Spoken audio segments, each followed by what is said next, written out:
My name is Alissa Turney, and this is Voices for Justice.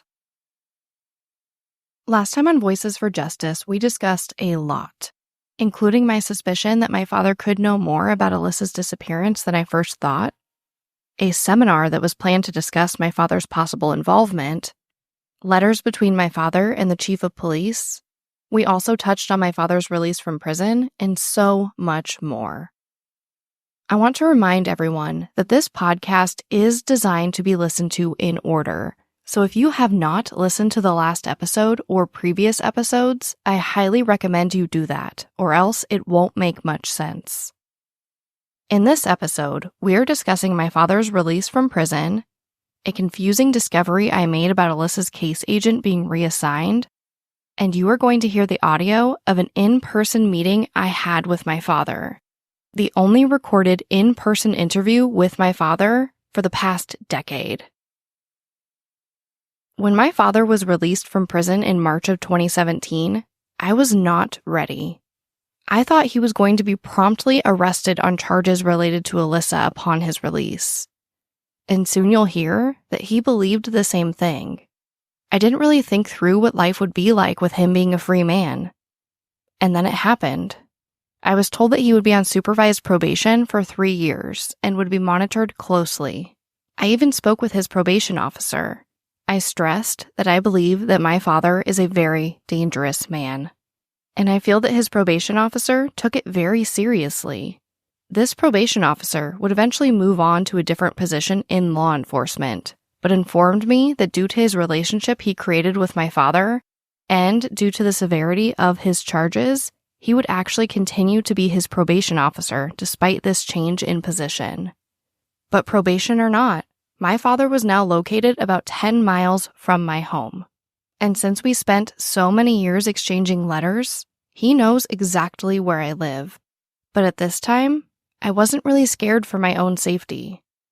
I hadn't started my media campaign the police would send me on later in 2017, and there was barely anything out about Alissa at that time, with the ABC 2020 episode still being the largest piece of media for her case. I think another reason I wasn't afraid was because I knew almost nothing of my father's history or Alissa's case compared to what I know today. In the last episode, we discussed an email between me and Detective Summershoe in which I offered to wear a wire and speak to my father, but he refused, stating that my father had enacted his right to remain silent, meaning that they could not send me in and record on their behalf. However, he did state, quote, "If your father in the future ever makes any incriminating statements to you, I hope you would let me know," end quote. So, on October 17th, 2017, I sent an email to the detective on Alissa's case, Kimberly Cooper, and I copied Detective Summershoe. It reads, quote, "Hello, I just wanted to let you both know that I am setting up a meeting with my father, and I plan to ask him what happened to Alissa. Please let me know if you would like to set up a time to discuss the results. Best, Alissa Turney," end quote. I received no response. At this point, I proceeded to call my father to set up the meeting.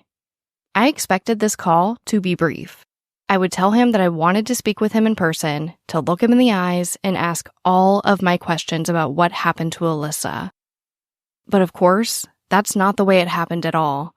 And I had nothing to capture the audio of what would become a long phone call with my father. But I did take notes. It was as if nothing had happened, as if I did not confront him with my belief that he may have something to do with my sister being gone. He immediately began rambling on a variety of subjects. He compared the death of my mother to the recent death of one of my dogs. He stated that he wasn't sure if he had any recorded video from the day Alissa went missing. He insisted that I should rely only on my memories, not those of anyone else. He thanked me for caring about Alissa and stressed that we both needed to continue working on her case. He said that the police never once asked him for an interview or to take a polygraph. He went on and on about how the Clintons helped elect the judge in his bomb case. He spoke badly about Detective Anderson again, and then we discussed the bombs. Call me stupid, but at this time, I did not think he planned on going through with his plot to bomb the union. But after what he said to me on this call, that doubt was erased.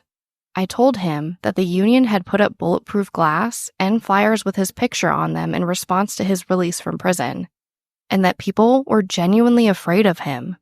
And he laughed. Not just a little, but a lot. I insisted that it was not funny, and he proceeded to tell me that he was going to blow up that building and 2 others, and that he had planned to do the same thing back in 2003. One of the detectives on Alissa's case once told me that what made him suspect my father was speaking to my father. And this was truly an incident of just that. Eventually, the phone call ended, and we made a date to meet at a Starbucks in downtown Phoenix on October 22nd, 2017. But before that meeting, I attended the Missing in Arizona event just one day prior on October 21st. This event was hosted by the Phoenix Police Department with a lot of coordination specifically by Detective Summershoe. The event was designed to collect new reports of missing persons, as well as to provide resources to families of the missing.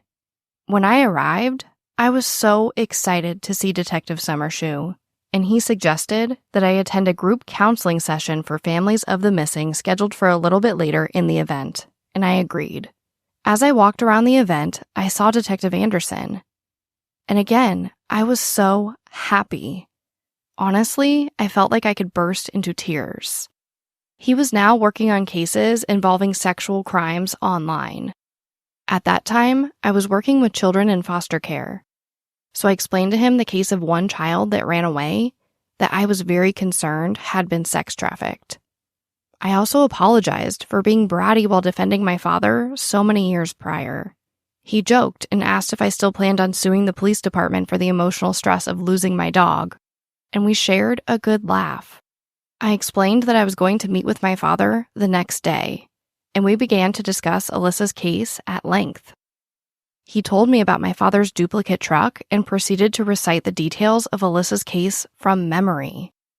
He knew, and I imagine he still knows the case inside and out, and I could tell that he really cared about getting a resolution for her.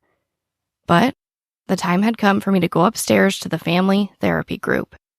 And this is when Detective Summershoe introduced me to the sisters of 2 missing children, Brandy Myers, who went missing in 1992, and Mikkel Biggs, who was abducted in 1999. And quickly, much to my surprise, I discovered that Detective Summershoe was actually still assigned to their sisters' cases. You might recall from the last episode that in relation to not working on Alissa's case any longer, Detective Summershoe stated, quote, "The cold case unit, myself and another detective were folded back into response, dealing with new cases. This happened for both cold case homicide and missing persons. New cases are assigned alphabetically by the missing person's last name, and I inherited a case queue near the beginning of the alphabet." End quote. So, it appeared that Detective Summershoe did retain at least some of his cases, but for whatever reason, he did not retain Alissa's. After the group session, I went back downstairs to continue my discussion with Detective Anderson. There was a candlelight vigil, and then I left. But after speaking with Detective Anderson for so long and feeling his energy and passion for Alissa's case, I felt more ready than ever to confront my father. It's important to note that although I had spoken to him on the phone about my feelings, this in-person meeting would be the first time I spoke with him about it face to face. It was also the first time in almost 10 years that our conversation was not being monitored in some fashion by the prison he was being housed in. But before I play the audio of this meeting, I'd like to preface a few things. First, Arizona is a one-party consent state in relation to recording audio, meaning that you can legally record someone without informing them beforehand. And ironically enough, my father actually taught me that. Second, this meeting was about an hour and a half long, so it will be split into 2 episodes. Third, this was recorded using voice memo on an iPhone 5. And for the first 60 seconds or so of our conversation, my phone was not placed ideally, and the audio is not as clear as I'd like. However, my father jumps right into talking about the accusations and his use of lie. So I quickly jump up to get my coffee before being able to proceed.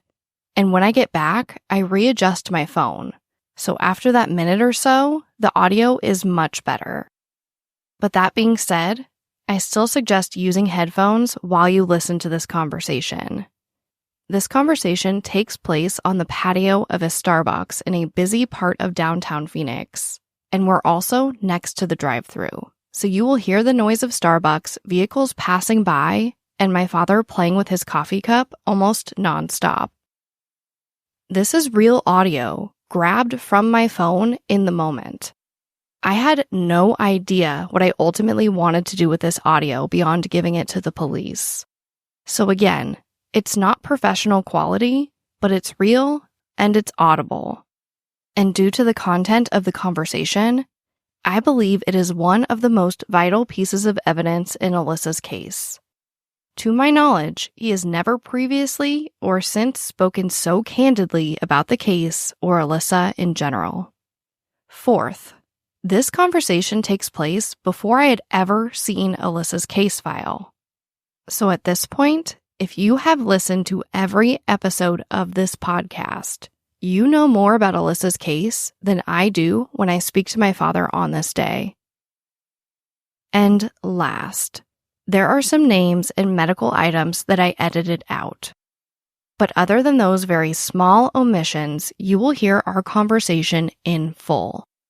From me leaving my car where my boyfriend watched and waited diligently out of fear for my safety, to me ordering my coffee and eventually leaving the conversation. I could slice and dice this audio all day to present the most insane statements. But that is not what this podcast is about. It is about laying out all of the facts, details, and information as I have them. So without further delay, here is the only in-person interview with my father in over a decade. Love you. Love you. From my person.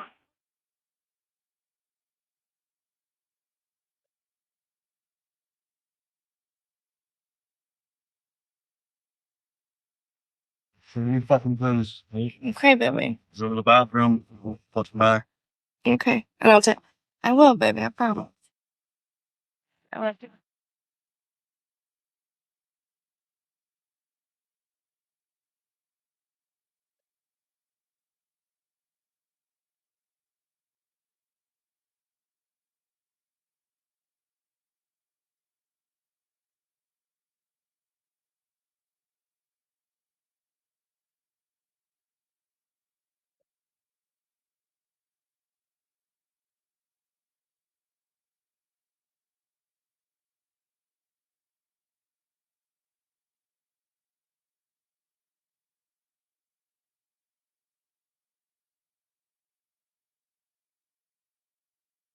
I bug over a minute. I want it. Thank you. Your name? Sarah? With an A or an A? With an A.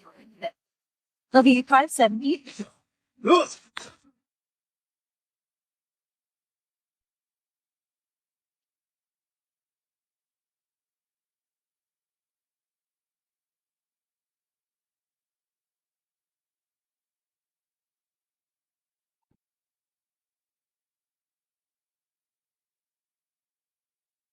You tell us the receipt? No, that's okay. Thank you. Thank you.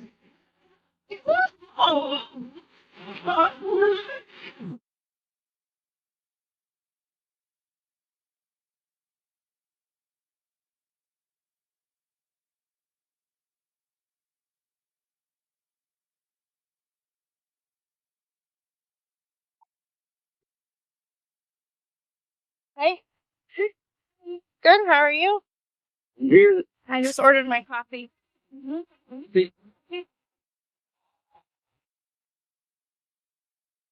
You ride a bike now? I walk. Oh, I didn't know. Oh. Make car buying great again? It's the Ford car dealership. Don't get excited. I've been threatened because of this ad. It was free. It's very Trump-esque. Well, it was free. What can I Keep say? the sun on my eyes and my bald head don't get sun. Well, there you go. Huh? That's what's most important.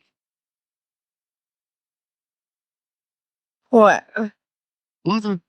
Just happy to see you.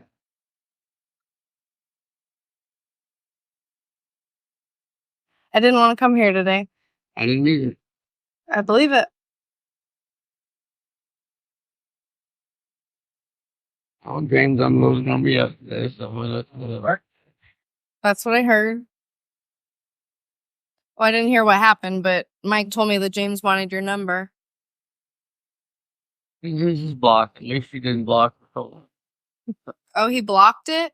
Yeah. Did he, like, call you and hang up? And No, he called me and he was drinking. So oh, well, he just... Oh, I get I you. gotta be free. Yeah. I don't know. Maybe he put it on there for himself. Mike said he was going to put one on his because of all the phone calls he would get. Well, I just talked to Mike a few minutes ago. He was relating to what they're upset with, that they don't have someone for their children to play catch with. I thought they were expecting like they had to get. No. I'm not... Just starting to believe in my own children that I actually believe I could kill one of my own kids. Oh. That's the only thing it's really... I thought you guys knew me better than that. One opportunity I had to kill somebody that I probably could kill now. And I thought about that split second when I chose not to kill him after he shot his wife, my brother. Only because he was Kevin. It's not within my demeanor. Killing other people, you learn that in the military. That's the way they work. Okay. But Alissa, yeah, got it all. Why are there so many things you didn't tell us? Look, sir, we went through this before. I don't have the answer. All the James said something about he saw me with 2 bags. Somebody said they saw me with 2 bags of lime in the back of the truck. I've always had lime, so. I don't... I told you that when you said you had an ant problem. I said you can get green light or whatever it's called, or you can just get a bag of lime. Hold on, I'm gonna need my coffee for this. Let me grab my coffee. I can get little tricks. Be right back. Oh, shit. Exit only. I'll be right back. You want to set something up? No, it's fine. It's fine. I just need my coffee.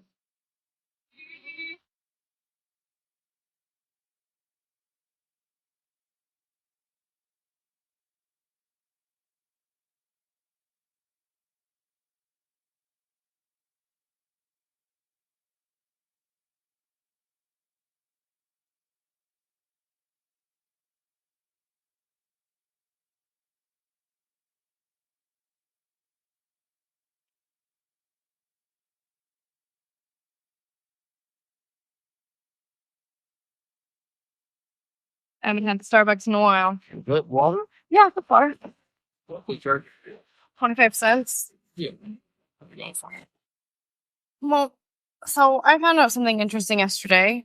What's that? That you had some type of duplicate truck. I had what? You had 2 trucks. You had 2 GMC Sierras. One was 1 year newer than the other. Really? Now that's a new one to me. Well, that's Where's it at? I could use it now. I traded for a nice motorized bicycle. Well, apparently you sold it, but they found it in Nevada or something. It's something about Rhett trying to steal you plates. Oh, that's probably true about Red stealing me place, seeing his boyfriend. So you didn't have another truck? No, You only had the one white truck? that's all I had. You were there when I bought it. I know. But now I think, like, why'd you sell the green truck so quick? The Frog? It was like the Toyota Tacoma, the one that looked plastic. It looked like a matchbox. Probably because of the amount of mileage I was going to put on it, and I didn't think that Nissan could handle it. It was starting to fall apart, and I had a lot of miles to cover. That thing was new. That was like our only new vehicle ever, besides the GMC. That was our first new vehicle. Ah, sir, we bought a brand new Toyota. We bought a brand new Dodge truck. We bought another Dodge truck. The old brown Dodge truck? No, these were brand new stuff. I mean, I bought a lot of new vehicles. I bought like 5 of them. Well, when I was a kid, it was like the CRX and like we had some crappy vehicles, which was fine. We had a vehicle, like who cares? But When I got TRX, what was that? That was The CRX, the one you bought from John, the one where I had a fishing seat in the back. At the what? You installed a fishing seat. It was like a boat seat. Oh, that thing we bought from Joe. Yeah, that was a piece of shit. Which, like I'm saying, it's fine. It doesn't matter. I just remember that green truck being one of the first only new vehicles that we had, besides your GMC Sierra. That's all I'm saying. Your mom and I bought a new Toyota. Of course, she just. But I was too young for that stuff. You know what I mean? Like, we bought the new van. Again. No, but when I was a kid, like my timeline. You just learned that I had a new vehicle. That's what somebody told me, so that's why I'm asking. What am I supposed to do? Not ask? Just, that's fine. Ask what you want. What this meeting's about. You ask what you want. If it'll do you some good, that's all I give a rat's ass about. I don't care. Fuck you. I didn't want to come here. I don't want to look at my daughter who thinks I'm the biggest monster on the planet. It doesn't make me feel any better. Well, it doesn't make me feel any better. But that everybody's like nervous for me to come here, and I'm like, it's fine. I'm not scared. Scared of what? Me? Yeah, I'm not scared of you. Sir, if you were shooting at me, I couldn't shoot back at you. I'm just saying. I love you. You're my daughter. I know, and I don't think you'd hurt me. I told him that I wish he would. I wish he would, so he'd get caught. Get caught? Yes. What am I supposed to do? It looks really bad. It looks super suspicious. It does. Human behavior always looks suspicious, Sarah. That's the difference between good investigations and poor ones. The CNN ran with a bunch of information that came from those two assholes that fabricated an affidavit for a search warrant so they could search the house. I'm not even talking about 2020. Not because they knew they were going to find anything. He knew he wasn't going to find anything. I gave him everything I had. He did that because he was pissed off because I told him, you know what? I thought you two guys were maybe the new breed of Fanny's police officers. But you're a bunch of lying at. You're sitting here running around in rabbit hole chasing shit, and you're looking in the wrong direction shit for brains. You know how much time they spent with Paul Abbott, Sarah? And he was cleared. He wasn't cleared. Yes, he was. Who gave Alissa the ride to California, Sarah? No one, because she didn't take her money. She didn't make it to California. Or she did, not alive. Okay, and who made the phone call? Was that just a ghost? I can't say who made the phone call, but I bet you it wasn't Alissa.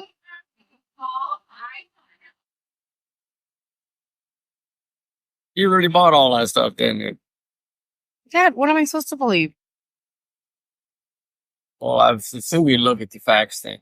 Then you got to go back to the other one, Sarah. Somehow I coerced your sister into writing that runaway note. No, you didn't. No, the runaway note's from a whole different day, from a whole different conversation.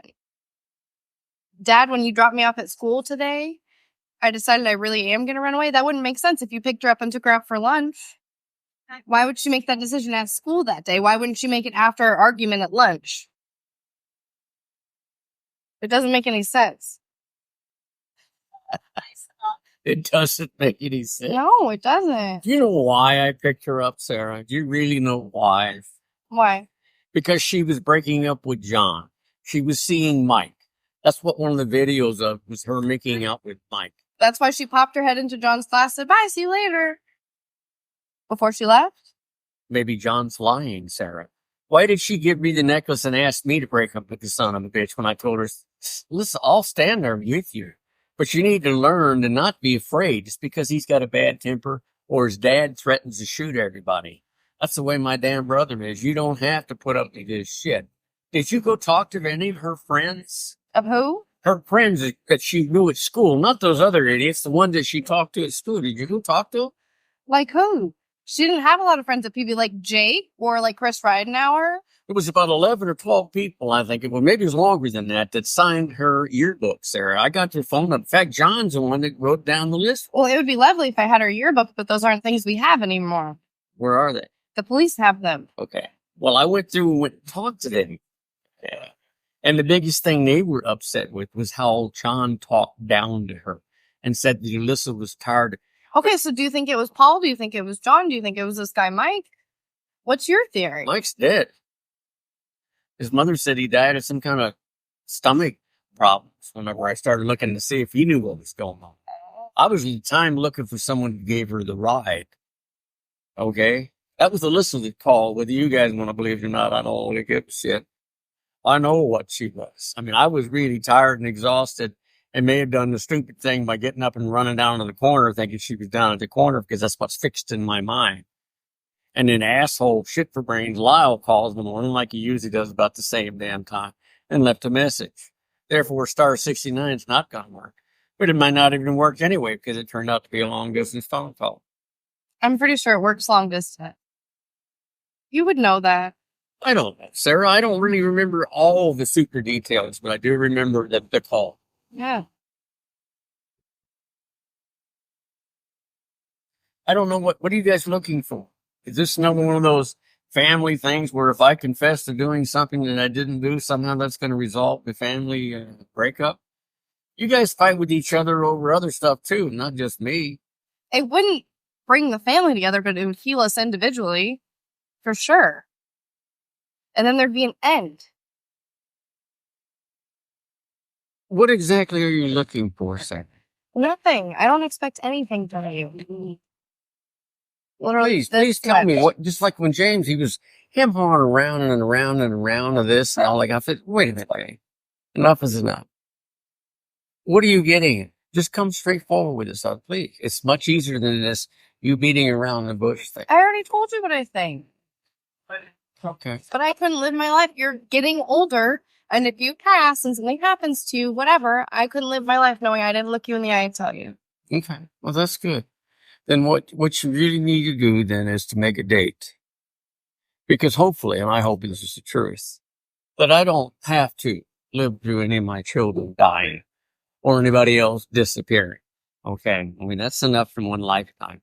Okay. Or have a wife 11 years younger than me die. Be there at the deathbed, Sarah, and I'll give you all the honest answers you want to hear. Well, why don't you give them to me now? Because you got them now.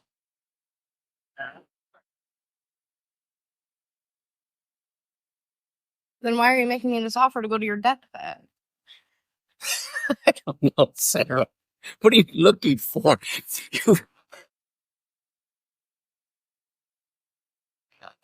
I don't really think you fully understood the way your sister really was. You think your sister would have put up with me molesting her, Sarah? Probably. Bullshit. If she was scared and bullied and... If she would have thought for 1 minute that I had done something to you, she would have definitely gotten my face. She'd have gone to the back. Just like you said, she'd have slit my throat. I know, but you didn't do anything to me, so she didn't. How would she know that, Sarah? I would have told her. We spent time alone, didn't we? Because I was taught to be honest, and I was And honest. I was lurking in the corner getting ready to molest anything that walked by, including chickens. Did the dogs say anything? I'm sorry. I'm just really... I mean, I expect people to be the way they are because that's just the way people are. People would prefer to believe a rumor innuendo than a lie any day of the week, Sarah, than they would with facts. Believe me, as a citizen, as a police officer, as everything else, I have seen all of this stuff in my lifetime. And sit back and watch the whole crowd was totally convinced of something. The whole society, the news media, everybody was convinced this was exactly what it was. And then as time went by, it came back around and he went, oh, shit, I guess we were wrong on that one. Well, I hope that's what happened. Well, then how do we resolve the current situation? I mean, when I talked to James, he said something about, well, you'll never be able to play catch with, and she's really talented and all this stuff. And I said, well, you're starting out the right thing, James. At least she made contact. He said, oh, this is not a phone conversation to open up a relationship with us. I said, then why did you make it? If you've already reached your own conclusions, and I can tell you this much right now, Sarah, if I believe what you believe would be, and I raised you to be intelligent, I raised you to make good decisions, and most of the time you were born making good decisions. You were a good kid, whether you want to believe it or not. You'll make a real rational, reasonable kind of person, very intelligent. I wouldn't even want to talk to anyone like me. You're not supposed to. You were raised not to. So what in the hell are you doing? That's not a reason to justify. That's not a plead for your innocence, the fact that I'm talking to you. Like I said, I couldn't live with myself without looking in the eye because I You don't want think I could live with myself if I did something? I feel so bad because I ran your sister off, Sarah. And you want to know one of the real reasons, the reasons why she was, Sarah? Because she was sick of me, as she said, exploiting her inability to do her schoolwork. All the heat and people, teachers talking to her and saying things, how your dad stirred up some more shit about the Ames test because you think you're special. You're not going to have to take it. Yeah, honey, don't worry about it. Your daddy's going to make sure of this. She was sick of that. She didn't want to testify. She wouldn't even give me a statement that I needed against the Deer Valley School District, what the hell they did to her ass. Yeah, because they made her ride the short bus. She didn't want any of that. Yes, and they made her ride the cripple bus. Yes, exactly right. You don't think she was sick to death of me over that shit? Yes, she was, Sarah. That was years. And the one thing I didn't that want short bus was years before she left. whatever. It's years and years of stuff of whatever I did wrong, thinking I was protecting my most weakest child because we had a damn school district that loved to kick them out and meeting with parents and bringing in your sister. And I kept asking those idiots that evaluated, and they kept saying, well, she can't be learning disabled because she's not a behavioral problem. And I said, is there somebody just stuck on stupidness this room, or is it just me?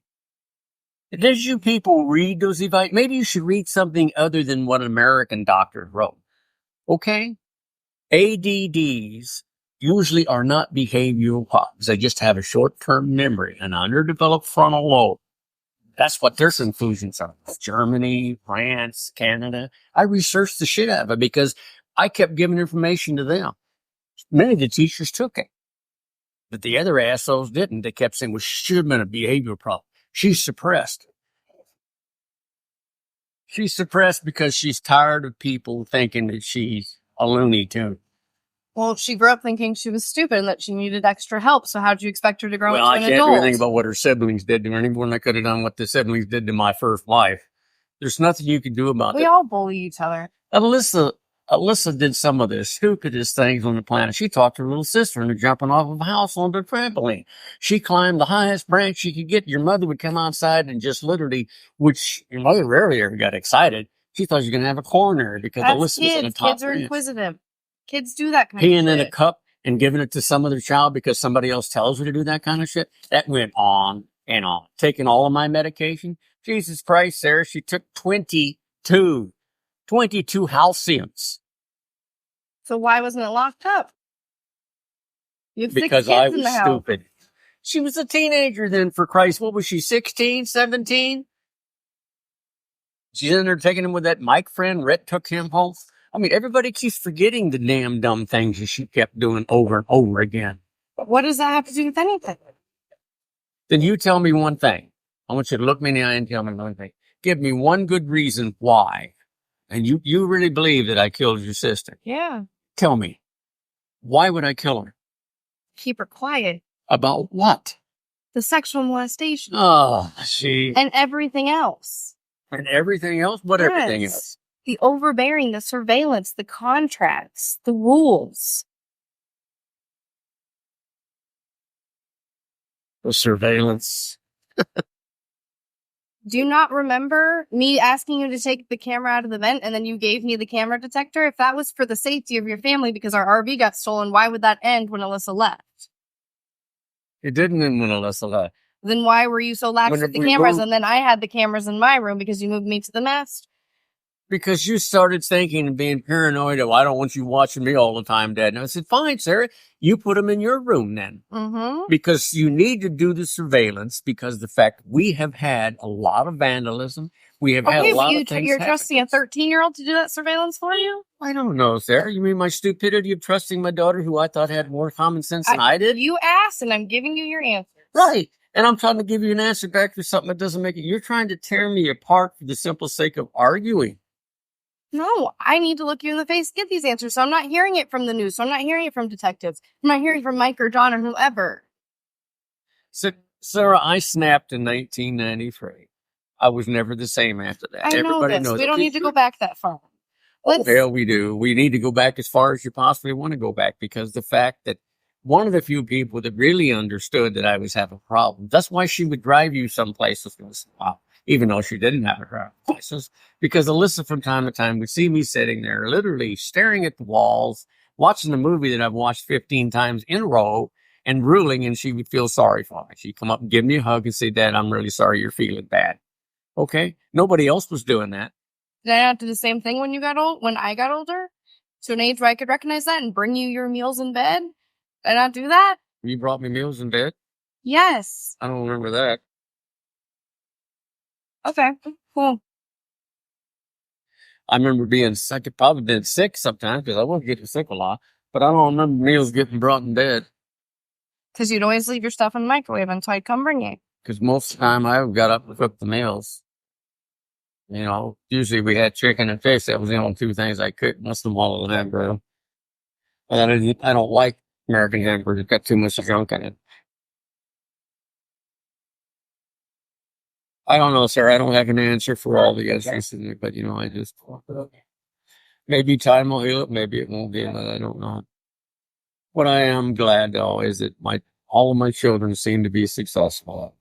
As far as the drudgery, the memories and stuff, the best thing I ever gave my oldest sister was when I told her, yeah, you've done all you can for our mother. You forfeited a lot of your life. You've lived with her and all the other kind of stuff. She keeps feeding you the memories that keep causing you to have all of these horrible nightmares and bad times and everything else. It's time for you to get away from our mother. She'll be fine. She'll make it. Trust me. She's a survivor. She will survive. You don't have to sit there with her and continuously battle your memories about it. Especially after we lost our sister because the false memories implanted into her to a point she believed she had an appendix. You need to trust your memory, what you saw. I didn't see anything. That's the problem. And if you don't see anything, maybe there's something to that. What about your older son seeing things because they were older and not children? And which older son? You mean James? No, don't mean James. What did Rhett see?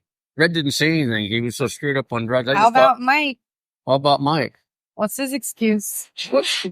What does he see? That's for you and Mike to talk about. Well, he hasn't brought it up yet. I asked him before if he's seen anything. Please let me know because maybe I perceived one day I've turned into Dr. Jekyll from Mr. Hyde. Or however it went the other way around. Dr. Jekyll to Mr. Hyde. Who knows? I know many, many, many times. I cannot tell you how many times I walked your sister around because she would get into somebody's medication or somebody would give them specials assholes next door who kept giving her that one, what was his name? Whatever it was, the one kid next door that kept giving your sister stuff, gave her a bomb. Yes. And your sister would come just totally hurt. That one day was sitting there with their eyes twirling around, looking around, and I said, what the hell's going on now? Comes over because she was a little concerned about her son, and she hides her son, afraid I'm going to kill him. Like my sister held Jeff, afraid I was going to kill him. Kill anybody with that shit, but I definitely sure wanted to tell them get the hell away from the family. They're stupid shit, bringing booze to my dad after I got him dried out. Him giving illicit drugs like that. Alyssa tried a lot of different drugs. I didn't think you did. You're educating me again, just like I didn't know that Alyssa brought those two guys in the house whenever I went to go to that school. Figure racist, so I didn't do that. Kids do those I things. didn't know she drove the car across town. I didn't know that the trampoline thing that you tell me so. And that just makes me a bad parent. But a murderer, no, honey. You're going to have to somehow resolve that in your own mind. Or meet you on your deathbed. We are. You said that. Those were your words, Sarah. I'm just saying, hang around the long view time. If you think there's a hereafter and there's an answer, you'll get your answer then. I mean, this is just a short drop in the bucket, Sarah. Life is. You know, some people get good cards, other people don't get good cards. Obviously. I was a stupid man. I got myself involved, and I see you, and I get concerned. I mean, I can't tell you how much I sit back and worry. I actually lost sleep over you telling me that you're going to turn that guy in for roughing up that kid. Because I was worried that you're going to go down the same stupid road, because people don't give a shit, Sarah. Oh, yeah, you look great at the time. Integrity, you're strong. What a great person you are to stand up and tell the truth for everybody else. It's not about the praise I get for it. It's about how I feel about myself inside. Actually, the way I did it. But yet people couldn't handle that.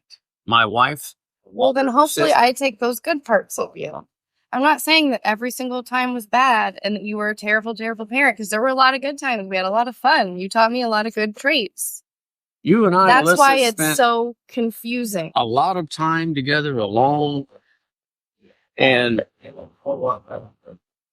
I've gone through it myself, inch by inch by inch by inch, and kept thinking to myself, well, if I had the criminal mind that I'm really being accused of, the key question is why didn't I wait till after we got the settlement? You did. Sarah, that thing was settled for a minimum of $3,000. You know what they were offering? We were talking about me and the attorney, the pregnant lady that was an attorney. No, whatever. You never. Why didn't I wait till we got it would have been anywhere between 50 and 60,000 apiece for you guys' education, you and Alyssa's, because of what Deer Valley School District did. But you got that settlement when we were living in the house on Villarita, the second Villarita. Because I remember that Christmas, because that's when you got all that money. You wouldn't tell me how much. You got that money a few days before Christmas. And then shortly after that, there were new vehicles and we weren't worrying about money. And that was federal workers' comp. Okay. So that was the big settlement. Alyssa was still there. Yes, that's what I'm saying. Yeah. And you were saying, why didn't you wait till after the settlement? I'm saying she was missing. I'm talking about the lawsuit against Deer Valley School District because the key witness was your sister. Oh, okay. Without her as a key witness, there wasn't any kind of a case. Yeah, they violated your rights too, Sam. Yeah, but you had a ton of lawsuits, so why care about that particular one? Just to be fair. Because I would have been custodial over anywhere between $100,000 and $150,000. Then that might be enough money to consider killing a human being for, Sarah. Shit, that's a lot of money. $1,200. Well, that much money. And while your sisters needed shit, you had whatever it was, whatever we had in our fund, between $800,000. That's the first time I heard that was when you said that the other day. I thought she knew that we always did that. I don't remember. I remember there being coins, my but little not that conservative, much money my in there. one that shopped at Goodwill. We saved the money. When we saved bucks, we turn around and said, well, Dad, I can get this for this kind of money like this. And we take the savings of that money and put it in our little jar over here for our little trips, whether it be Universal Studio, whether it be on the beach and those houses and stuff that we did that one time in San Diego. Whatever we wanted to do, we were learning to save. I was trying to teach you these things because I didn't, frankly, give a shit about anything, Sarah, except you two little girls. That's all I give a rat's ass about. That's all I was hanging you on for. I'd even told myself the 28th of February, the day after Sarah moves out, I'm going to end this because I don't want to live with it anymore because I feel like I failed on everything. Why would I move out the 28th of February? No, I said that first 28th of February after you moved out. It's called insanity, Sarah. Oh, trying to lie to yourself and give yourself a reason to keep going. You guys were it. You're the only reason I hung in there.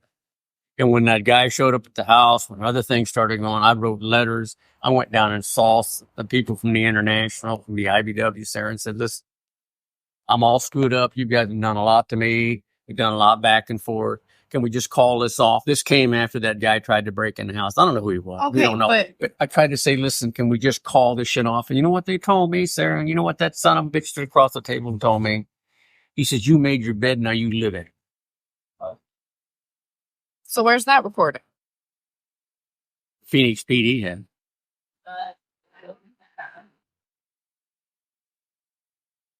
Then why don't we ask them to look for it? Go for it. There's a lot of recordings I have. So the day that Alissa was gone, did you think Paul Abbott took her? Was that your first thought?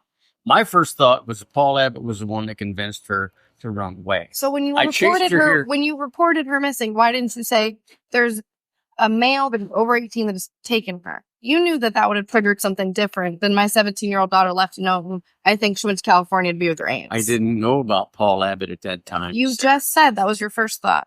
No, I didn't learn that until after Alissa had actually called, and Chris is the one that told me about it. I didn't even know what the guy's name was. Chris says he never said that.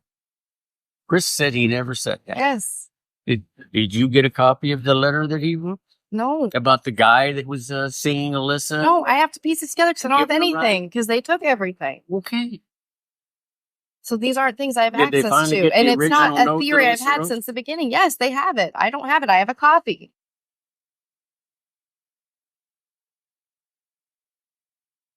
Chris is the one that told me about the guys that she was going off to see. Now, Chris had said something before that, and I didn't want to believe him. So what I did decide to do, Sarah, is I went out and sat outside the Jack in the Box to see if he was. Then I went and told that city cop. You do know there was a cop there that was at Jack in the Box when they started to close because of prior robberies, right? Because she didn't know about that. Who cares? I went and talked to him. Then don't let your 17-year-old daughter close at the Jack in the Box. And I went and talked to him, and we had a conversation, a fatherly type thing. And I said, I could really use a favor and let you know something. My daughter has called me several times and said she was going to work an extra hour. And somebody else blew the whistle on her. It was that woman that told me that she thought Alissa was leaving with another male. And the first person I thought was that idiot John could have been doing that. But then most of the time his fucking truck was broke down. So then I began to get concerned and worried. Yes, was I going over and looking at this? I took pictures of different things and lists and stuff and everything. And then the guys come to me and I said, how was Alissa doing? Real good. She couldn't do whatever it is, counting out your tray or. That's not what the manager told the police. I don't give a shit what they told him. That's what they told me. Okay. So here we go. Alissa did not have learning disability. That's what Anderson told me. He deemed she didn't have that. I said, oh, that's just amazing. All that testing they did, and they came back and said that she did. Wasn't Dr. Mattson a part of that diagnosis? Nope. Wow. He had nothing to do with that. You guys had an opportunity to talk to him, and the primary reason he wanted to talk to you was to tell you how severe my mental illness was. No, when he said that we need to be nicer to you. Need to be what? We need to be nicer to you, just like Aunt Norma called us and said we need to be nicer to you.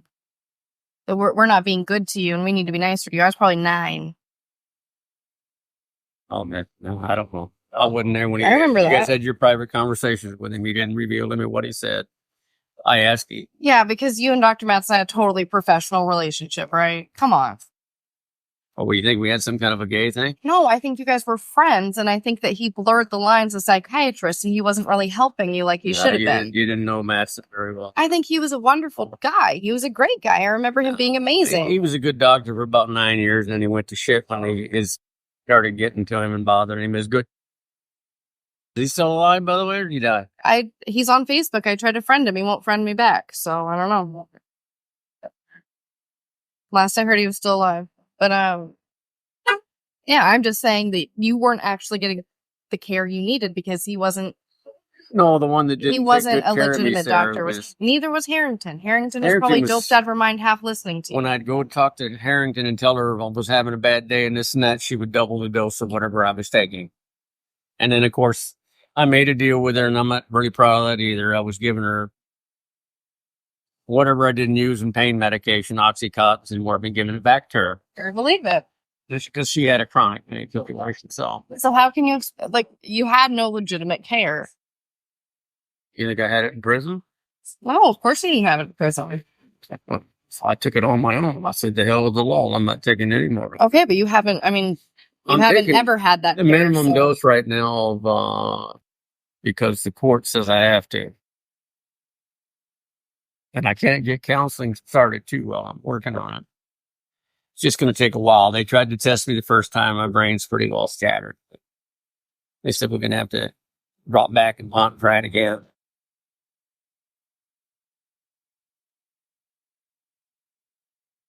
Well, I hope you get the answers you're looking for, honey. I really do. You won't be the first. We won't be the last. You're the one that said the only person who knows what happened to Alissa is you and Alissa. That's basically true. So how am I supposed to ever get those answers? The only person that knows what happened to Alissa, well, Alissa knows what happened to Alissa. That's for sure. Okay. As far as me knowing what happened to Alissa exactly, I have my negatives and I have my positives. I have all kinds of things that go through my mind back and forth because I run back through the details over and over and over and over in my mind, the ones that I can remember. And from time to time, something else comes up. You guys say things to me every now and then. I say, really, let me think about that one for a while and go back and research. What I really need to get is the my mainframe, my hard drives from the cops. They still have all the computers in. Yes, they have all the computers, they have all the guns, they have everything. They have my laptop, my school computer, they have everything. We're not getting those back. It's not happening. Not as long as this is an open case, which is going to be open till the end of fucking time. So, I'll see what I'm going to do on that one yet. I haven't made up my mind. Yeah, I got to handle it one step at a time. I've had Social Security and I had her go around, so we got that stuff. So what do you think happened the day Alissa left? What's your series of events? Because you never told me that you took her out of school that day.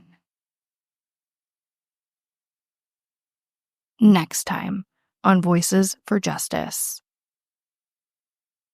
It's so funny because the look on Alyssa's face, even that last day, that I don't remember seeing fear in her face. I remember seeing defiance in her face.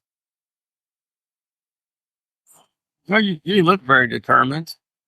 That's good. I'd make a deal with him right now. I'll confess to anything you want.